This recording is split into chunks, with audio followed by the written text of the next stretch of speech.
ليست تونس، فلا ذكر للسياحة ولا للخضرة هنا. دخلت احتجاجات سيدي بوزيد يومها السابع، بل بدأت تتسع منتشرة في بقية مدن المحافظة: رقاب، منزل بوزيان، المكناسي وبنعون.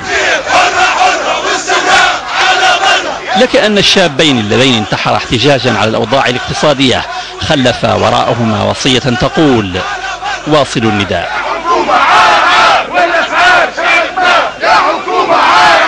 يوميات سيدي بوزيد تبدو بالغة الدلالة، فوراء نداءات الناس يظهر تشكيك في الأرقام الرسمية بشأن البطالة، وكأن الشارع تحول إلى ساحة بديلة، مع ما يقال عن تواري المعارضة إسكاتا أو استقالة أو نفيا، في ظل ما يوصف بإدارة السلطة ظهرها لمشاكل الناس اليومية.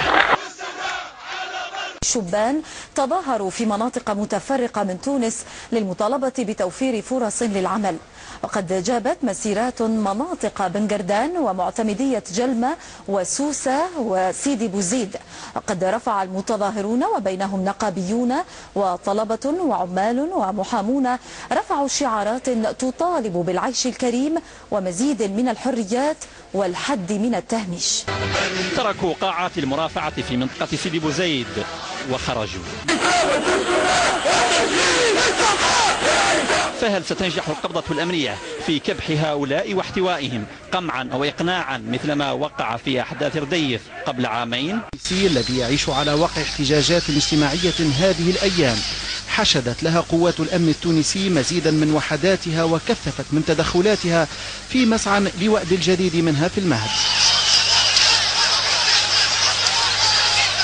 هذه مشاهد التقطها مواطنون ونقابيون في مدينة جندوبة أثناء محاولة جمع من المحتجين الخروج بمسيرة من المقر الجهوي لاتحاد الشغل.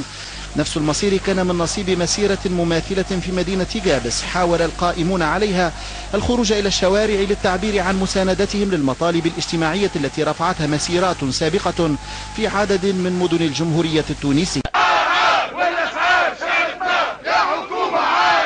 الاحتجاجات التي وجهت بقبضة أمنية وبتعتيم لافت كما يرى سكان المنطقة، لكن الفكرة التي تخفيها هذه الصور المهتزة تفيد بأن أيام التعتيم قد ولت، ما دام في هذا العالم هاتف وجهة